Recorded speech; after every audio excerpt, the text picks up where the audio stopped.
Hello, in this video I will show you how to set up VPN on HMD Pulse Pro.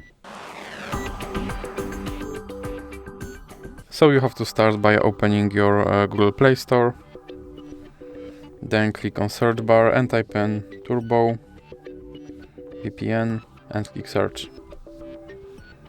Now select this application and click install. Now you can click open. And here click agree and continue. Now you can close this ad and then click allow. And now you can click consent and click on this button to start your VPN and click OK.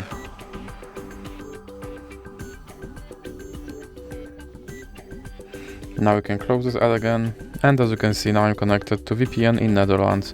So that's it for this video. If you liked it, please remember to leave like and subscribe.